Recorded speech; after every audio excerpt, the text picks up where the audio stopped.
pasokan, supply chain dari luar negeri ke Indonesia. Terdampak karena mungkin juga ada sejumlah pangan yang kita masih mengimpor dari luar negeri. Belum lagi kalau misalnya perang dunia ketiga ini meletus, maka yang berbicara adalah senjata nuklir. Kita tahu Hiroshima dan Nagasaki itu dijatuhi nuklir, dan itu mengakibatkan satu Hiroshima maupun Nagasaki bisa luluh lantak seperti itu. Nah, sekarang ini negara-negara yang punya senjata nuklir, kekuatan nuklir mereka sungguh sangat luar biasa. Di samping juga mereka mempunyai intercontinental ballistic missile. Jadi misal yang bisa diluncurkan dan berperginya itu interkontinental, antar kontinen. Jadi ini yang kita khawatirkan, bisa saja Amerika Serikat mulai meluncurkan dari Amerika Serikat maupun Rusia, demikian juga dari Cina. Dan kalau misalnya seperti ini, tentu ini bisa dianggap sebagai akhir zaman kalau misalnya terjadi meletus perang dunia ketiga. Nah, dalam pernyataan dari Pak Prabowo di depan Komisi 1 DPR yang saya juga lihat, beliau mengatakan bahwa di sini kita Indonesia beruntung karena kita posisi non-blok, kita merupakan negara yang menjalankan politik luar negeri bebas aktif. Disinilah kita perlu mengupayakan agar perang dunia ketiga ini tidak terjadi. Kita tahu bahwa sebenarnya Iran itu sudah punya alas hak yang kuat untuk menyerang Israel.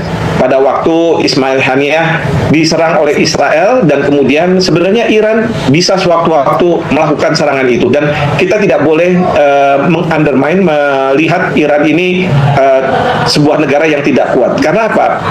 Meskipun dikatakan bahwa dia tidak punya senjata nuklir, tapi kemampuan untuk dia membangun senjata nuklir dalam waktu yang cepat itu sangat-sangat bisa. Nah, oleh karena itu yang kita lihat adalah Amerika Serikat mempersuasi agar Iran tidak melakukan serangan yang dilakukan oleh Israel ke Ismail Haniyeh yang menurut Iran itu sudah melanggar kedaulatan negara mereka. Nah, ini sudah berhasil. Tetapi apa yang terjadi? Israel sekarang melakukan serangan ke Hezbollah. Nah, ini yang terus kemudian Hezbollah sekarang sudah melakukan serangan ke Israel, bahkan ke pemukiman.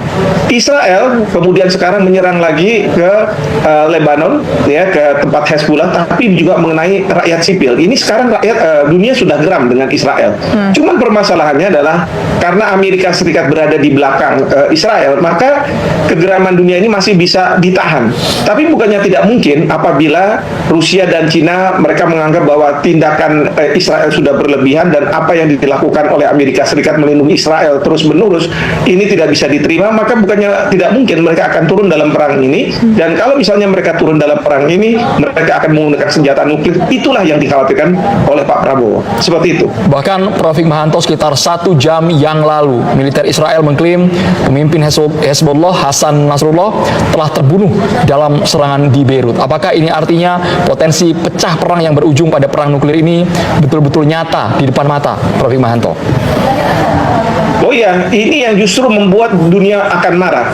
Saya lihat Arab Saudi yang selama ini tidak terlalu keras, katakanlah seperti Iran, Arab Saudi sekarang sudah meminta negara-negara untuk membuat koalisi global untuk menyatakan kemerdekaan dari Palestina. Meskipun mungkin ini juga sebuah gertakan juga terhadap Israel, ya, tetapi dunia sudah sampai pada titik seperti ini. Apalagi sekarang yang ada berita terbunuhnya petinggi dari Hezbollah ini. Ini bukannya tidak mungkin bahwa dari Hezbollah, dari Houthi, bahkan juga dari Hamas, mereka akan melakukan serangan balasan ke Israel.